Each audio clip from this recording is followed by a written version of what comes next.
Baiklah, alhamdulillah penonton, kita kembali lagi di Rampai Pagi.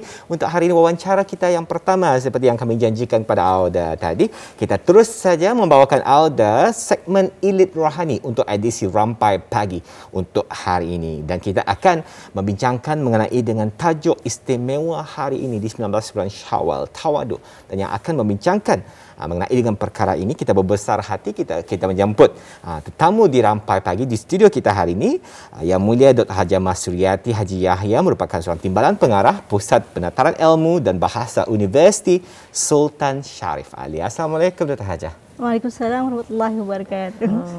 Selamat datang ke Rampai Pagi dan selamat Hari Raya ke Selamat Hari Raya Dr. Hajah. Baiklah, bercakap tentang topik ketani pada hari ini, itu tawaduk.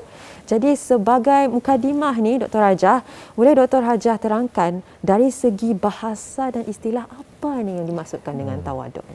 Okey, baik. Okay, bismillahirrahmanirrahim. Alhamdulillahirabbil alamin wassalatu wassalamu ala asyrafil anbiya'i wal mursalin wa ala alihi wa sahbihi ajma'in. Rabbi shrah li sadri wa yassir li amri wahlul 'uqdatan min lisani yafqahu qawli.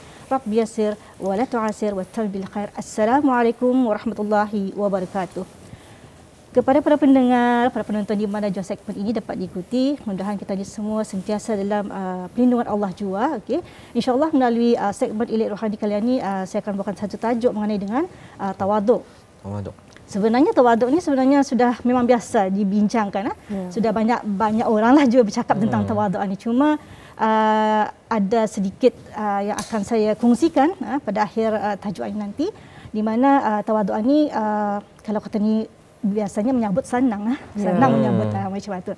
Tapi tidak apa, saya mengandaikan bahasanya tajuk tawaduk yang saya bawakan pada hari ini adalah kiranya kita ni melihat kembali tajuk tersebut dan mudah-mudahan kita ni dapat hasilnya di ujung nanti. Baik. Mengenai dengan tawaduk ni dari segi bahasa, ya maksudnya merendah diri, rendah diri, rendah hati.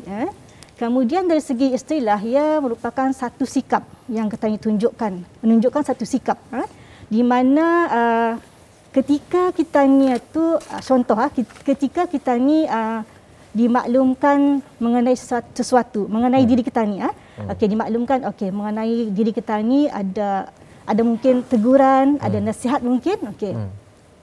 Jadi di saat itu kita ni punya satu sikap, di mana kita ni bersedia menerima nasihat tersebut.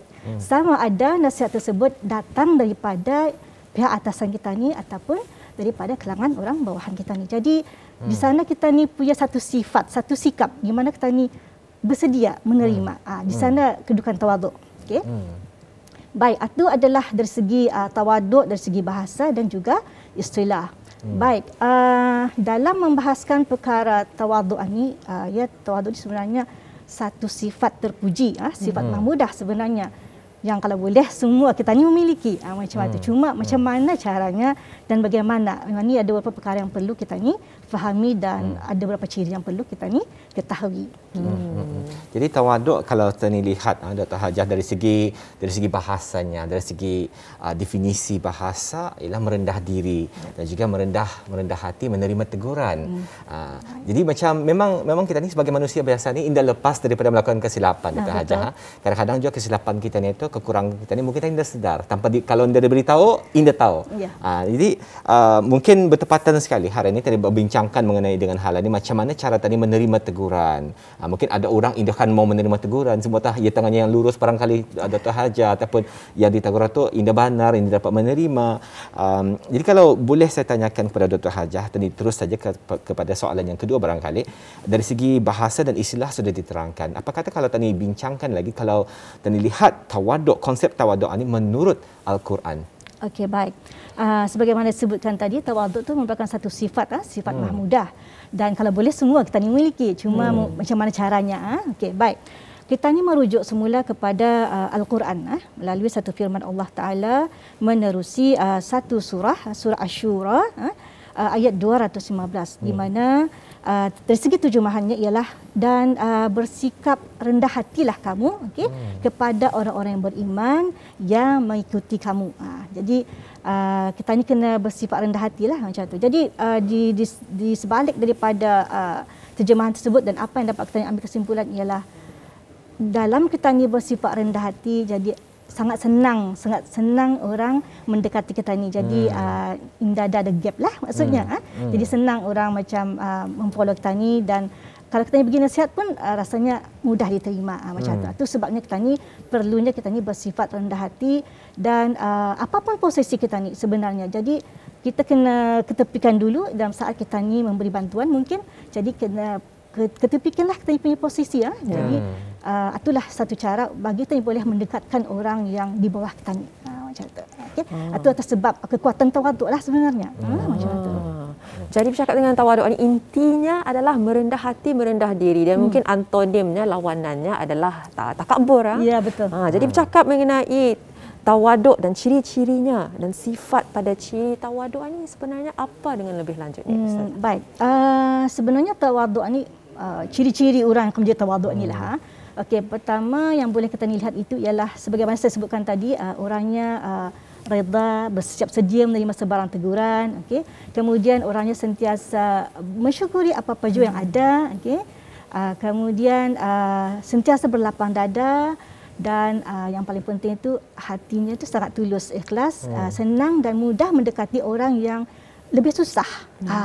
Lebih susah, dan ia berbuka hati, maksudnya bersifat empati lah terhadap kesusahan orang lain.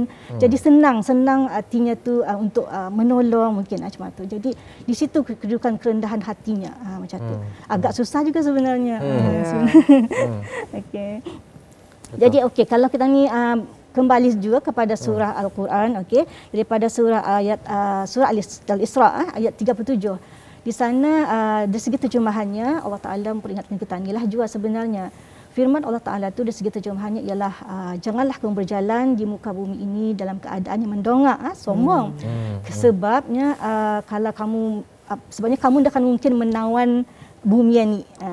Okay, ke dalamnya, dan kamu juga tidak akan mungkin naik mendaki gunung atau setingginya macam tu. Jadi itu adalah peringatan daripada Al-Quran sendirilah supaya kita ni jangan bersifat sombong, takabur sebenarnya. Itu yang perlu kita ni ambil perhatian lah. Jadi sebenarnya kalau kita ni lihat semula ayat Quran tersebut, ternyata Allah Taala itu sangat mencintai orang-orang yang mempunyai sifat tawaduk. Sifat tawaduk. Sebab bukan pulang senang sebenarnya untuk memiliki sifat tawaduk. Jadi maka di situ martabat tawaduk sangat tinggi. Sehingga kan Allah Taala sendiri mencintai orang yang memiliki sifat tawaduk, dan sifat tawaduk itu adalah milik kepada orang-orang yang beriman. Itu pentingnya sifat tawaduk itu sebenarnya. Betul. Jadi perlulah kita ni berusaha untuk memiliki, dan kita ni boleh sebenarnya mengasuh sebenarnya untuk diri kita ni supaya menjadi lebih tawaduk dalam apa pahala ni lah sebenarnya. Okay. Jadi Dr. Hajah akan bertanya arah kita, Dr. Hajah.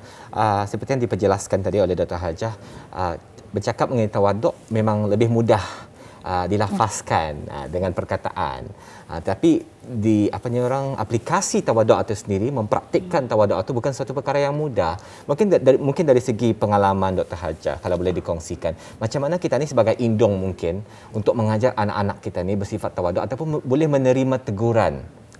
Okey, apa pandangan baik. Dr. Hajah? Implementasi okey, implementasi ataupun aplikasi sifat tawaduk ini sebenarnya okey, dia sama ada dalam bentuk keluarga, sama ada kita ni bersama keluarga, bersama orang lain, rakan-rakan sekerja mungkin, dan juga apalagi bersama orang mungkin pihak atasan kita ni, dan juga orang bawahan kita ni okey. Baik, salah satu sifat yang perlu kita ni ada itu ialah sifat tawaduk tu mesti ada. Jadi ia satu konsep sebenarnya. Di manapun kita ni berada, meletakkan diri kita itu bawah pada orang lain itu adalah sangat penting, sangat penting. Okey, saya mungkin boleh berikan satu contoh. Bila kita berada dalam satu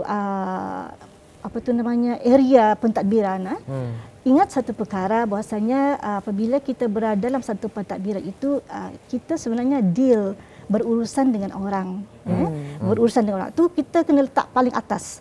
Jadi apapun posisi kita ni, sebab tetap juga urusannya adalah bersama orang. Kita ni deal dengan orang. Jadi andai kita ni boleh meletakkan diri kita ni setara dengan yang kita ni berurusan.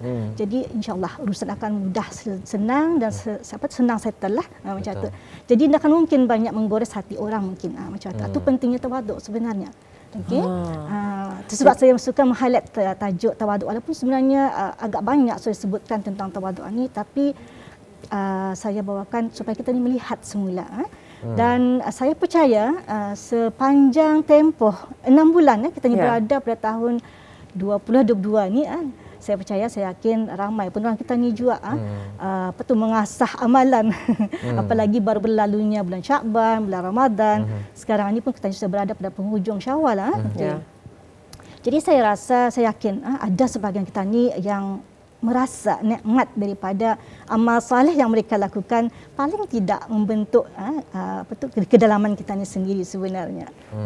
Bagaimana pula dengan konteks sekarang ini, Ustazah? Seperti yang kita ni lihat dengan perubahan teknologi dan modernisasi ini, lebih ramai kita menggunakan platform media sosial.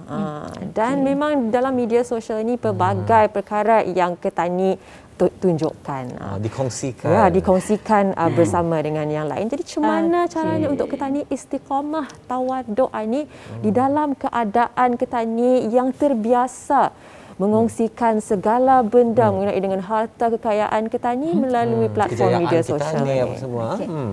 Okey, baik. Mungkin tidak salah dengan cerita kemajuan teknologi yang kita ni lalui pada hari ini, tetapi kita tidak mungkin menggadaikan sifat mahmudah kita yang sudah memang sedia kita miliki andainya dengan keadaan kemajuan tersebut.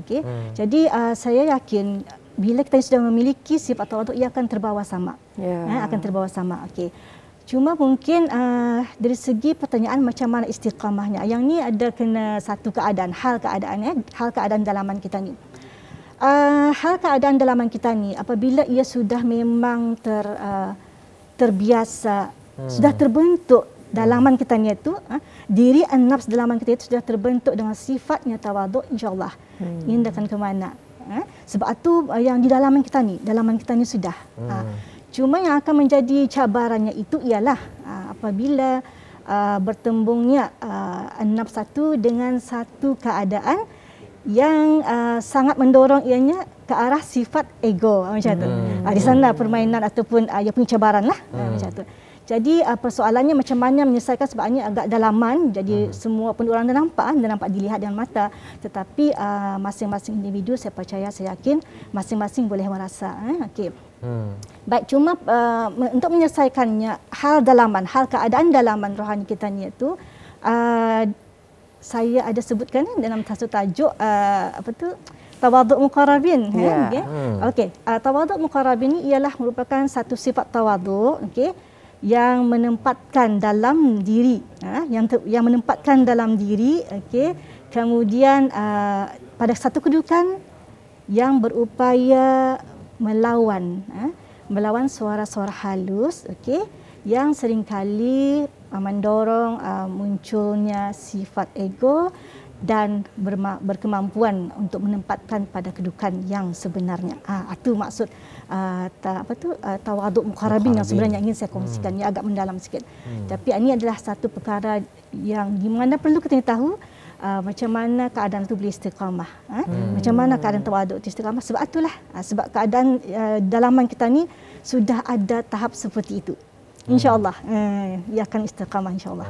Walaupun kita faham benda itu sebenarnya kurniaan, tetapi selama mana kita ini sudah terbiasa, terasuh dalamnya, insyaAllah ia akan kekal di sana. Alhamdulillah. Seperti yang Ustazah kongsikan, Dr. Hajah, barang itu adalah merupakan satu konsep sebenarnya. Dari kalau kita bercakap mengenai dengan tawaduan ni, memang dididik dari awal, dibiasakan diri kita dari awal, walaupun dengan adanya pelbagai godaan masa ni, dengan adanya teknologi, orang mudah melihatkan segala kejayaan dan harta benda kita ni dan sebagainya, tapi seperti yang dikongsikan tadi, bila sudah ada konsep tawaduk atau kesedaran atau dalam diri kita ni, insya-Allah apapun di manapun keberadaan kita ni, kita akan terus berpegang, akan terus berbalik kepada konsep merendah diri dan juga merendah hati. Alhamdulillah. Betul. Ya, bagaimana pula dengan konteks menyambut hari raya ni?